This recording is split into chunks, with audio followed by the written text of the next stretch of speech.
Hello बेटा, कैसे हैं आप सभी।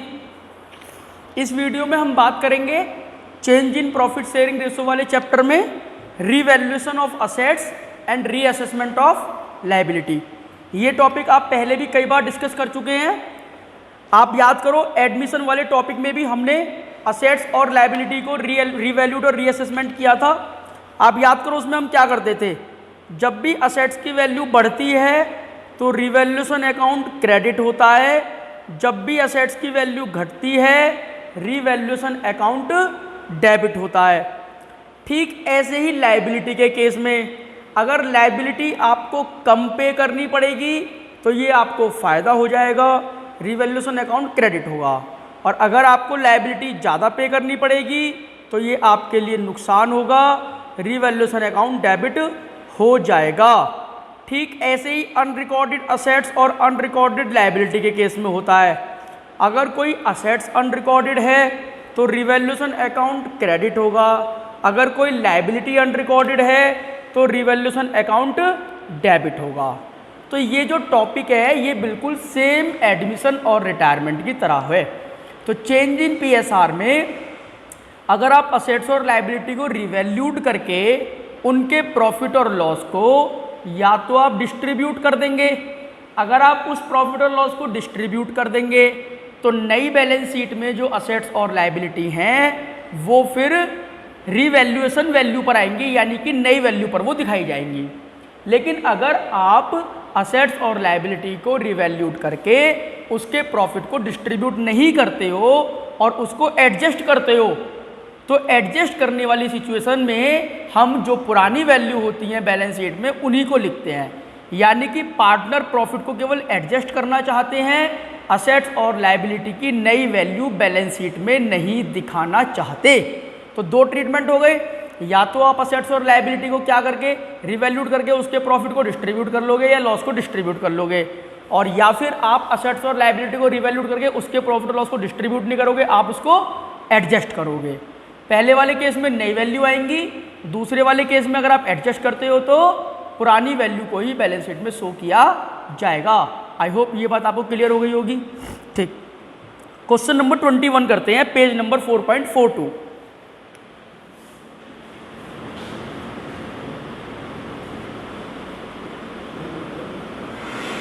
पेज नंबर 4.42 देखो जरा। Ashish, Akash and Amit are partner sharing profit and losses equally. The balance sheet as at 31 March 2020 was as follow. Cash in hand दिया हुआ है, कैश एट बैंक दिया हुआ है, debtors, stock, land building, machinery, advertisement, suspense.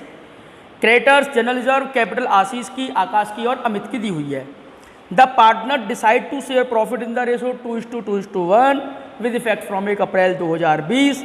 They also decided debt number 1 value of stock to be reduce to rupees 1,25,000, value of machinery to be decrease by 10%, land and building to be appreciated by 62,000, provision for doubtful debt to be made 5% on sundry debtors. Akash was to carry out reconstitution of the firm at a remuneration of rupees 10,000, pass necessary general entry to give effect to the about. Simple, एक एक entry बनानी है, कुछ नहीं करना। पहली entry देखो, stock की वैल्यू रिड्यूस हो रही है ₹2 1,25,000। बेटा बात सुनो, रिड्यूस टू 1,25 यानी कि जो स्टॉक की वैल्यू है 1,25 तक कम हो रही है, मतलब स्टॉक है कितने का, 1,40 का, 1,25 तक लेके आ रहे हो उसको आप, तो 15,000 रुपये से स्टॉक की वैल्यू क्या हो रही है, कम हो रही है। तो यहाँ पर आपको क्या हो रहा है, नुकसान हो रहा है। तो एंट्री क्या बनेगी, number 1।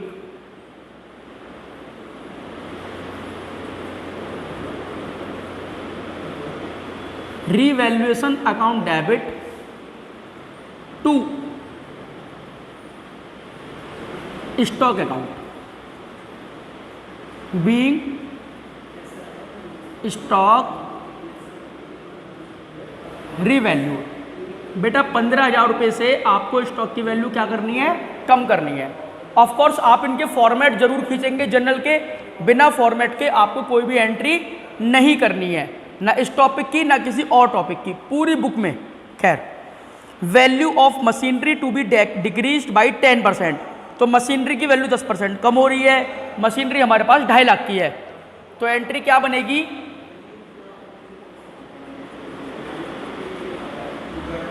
Revaluation account debit to machinery account being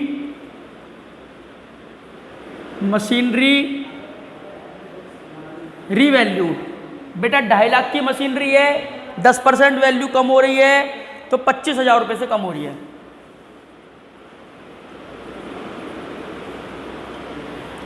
third entry, land and building to be appreciated by rupee 62,000। Land building कितने की है? 4 लाख की, 62,000 रुपये से एप्रिसिएट हो रही है, मतलब वैल्यू बढ़ रही है।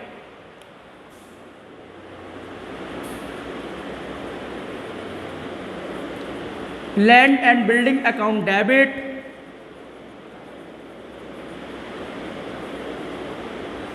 To revaluation account 62,000।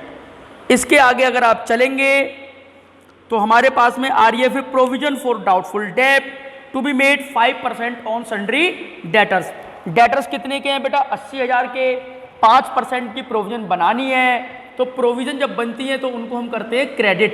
Revaluation account क्या होगा यहाँ पर? डेबिट, क्योंकि आपको फ्यूचर में नुकसान होता हुआ दिखाई दे रहा है डेटर्स के, इसीलिए आप प्रोविजन बना रहे हो। तो नुकसान जब भी होता हुआ दिखाई देता है तो हम रिवैल्यूएशन अकाउंट डेबिट करते हैं। Fourth entry,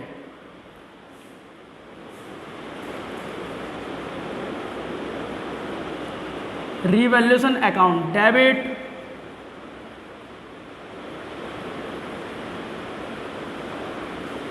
to provision for doubtful date.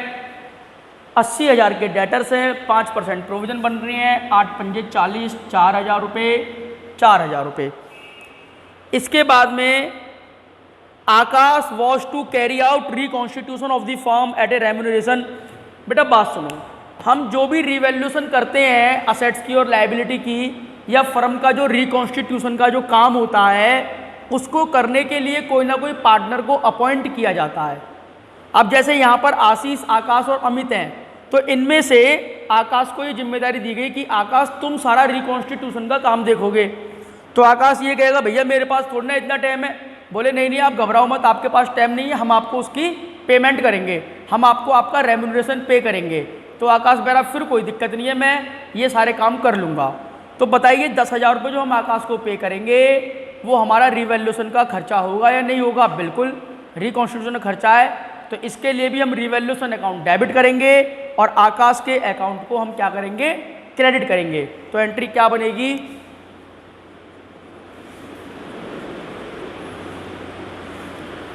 Revaluation account debit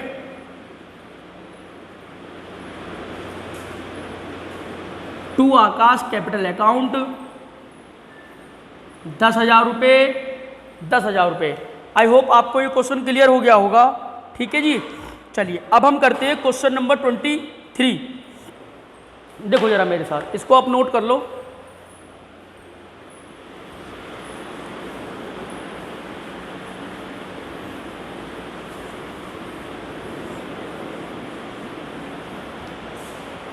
question number 23,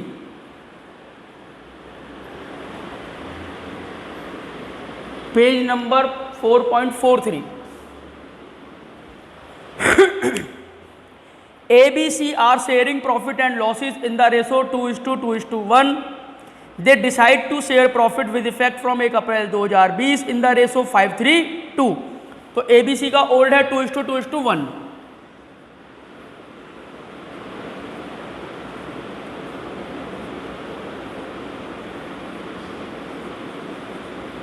और ABC का न्यू है 5:3:2।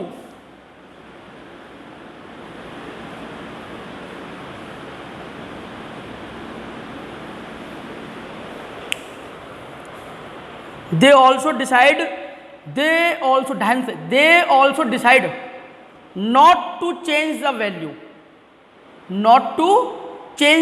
अंडरलाइन कर लो इस बात को। कह रहे साहब हम वैल्यू चेंज नहीं करना चाहते, जो वैल्यू पुरानी है वही रखनी है, नई वैल्यू नहीं रखनी।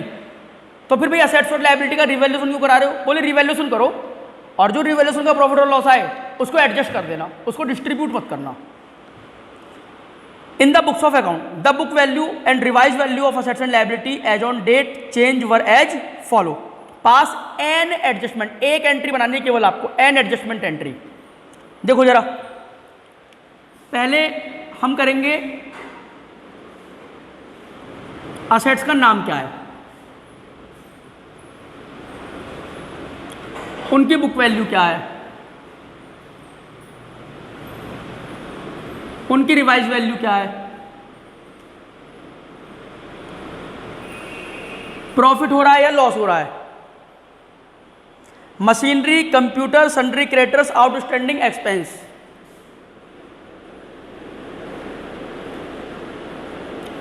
मशीनरी,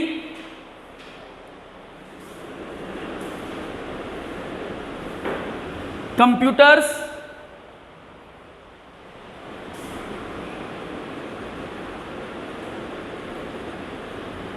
सन्ड्री क्रेडिटर्स,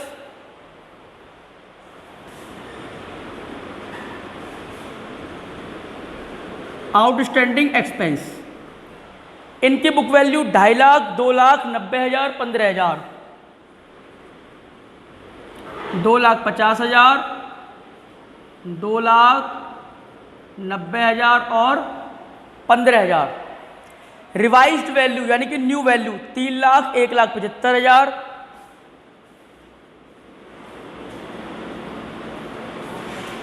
3 लाख, 1,75,000, 75,000 और 25,000,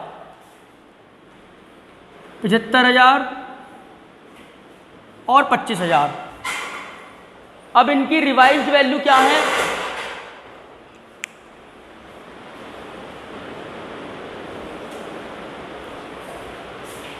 बात को ध्यान से समझो बेटा। ये बुक वैल्यू है, रिवाइज्ड वैल्यू है, प्रॉफिट और लॉस है। ये दो तो हैं हमारी असेट्स और ये दो हैं हमारी लायबिलिटी। अब असेट्स के बारे में क्या देखना है आपको कि असेट्स की वैल्यू बढ़ रही है या घट रही है। 2.5 लाख से 3 लाख हो रही है, ये 50,000 का हमारा प्रॉफिट हो रहा है, असेट्स की वैल्यू बढ़ रही है। 2 लाख से 1,75,000 हो रही है, ये वैल्यू हमारे पास घट रही है, घटने पर ये क्या हो गया हमारा लॉस। सन्ड्री क्रेडिटर्स देखो आप 90,000 से 75,000। बेटा अगर लायबिलिटी की वैल्यू घटेगी, अगर लायबिलिटी घट रही है तो इसका मतलब हमें ये 15,000 का फायदा हो रहा है। यहां पर वैल्यू बढ़ रही है और यहां पर वैल्यू घट रही है। असेट्स के बढ़ने पर फायदा, असेट्स के घटने पर नुकसान, लेकिन लायबिलिटी के घटने पर फायदा होगा, यानी कि प्रॉफिट हो रहा है। ये 15 से 25 हो रही है, ये बढ़ रही है, तो ये 10,000 का हमें नुकसान हो रहा है। तो आप चेक करो 15 और 50, 65 माइनस 35, 30,000 रुपये। ये 30,000 रुपये का नेट हमको क्या हो रहा है, रीवैल्यूएशन का प्रॉफिट हो रहा है।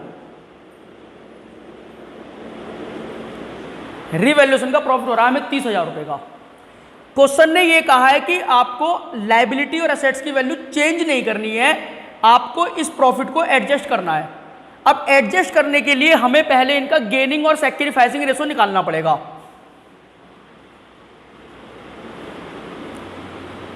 Calculate gaining and sacrificing share. Formula क्या है, new minus old. New ratio minus old ratio, A B C. 5/10, 3/10, 2/10 minus 2/5, 2/5, 1/5। तो ये यहाँ पर हम एलसीएम कितना ले लेंगे, 10, 10 एकम 10, 1 पंजे 5, माइनस 5 दूनी 10, 2 दूनी 4, ये आ गया 1/10 और ये क्या आ गया बेटा गेन, ये गेन आ गया। यहाँ पर भी एलसीएम 10 लेंगे, 10 एकम 10, 1 तिया 3, 5 दूनी 10, 2 दूनी 4, ये माइनस में आ रहा है 1/10, तो ये हमारे पास हो गया सेक्रीफाइस। और आप यहाँ पर करोगे एलसीएम 10, 10 एकम 10, 1 दूनी 2, 5 दूनी 10, 2 एकम 2, तो ये हो गया निल, ना गेन ना सेक्रीफाइस। तो यहाँ पर बी ने सेक्रीफाइस करा, ए ने गेन करा, 1/10 1/10।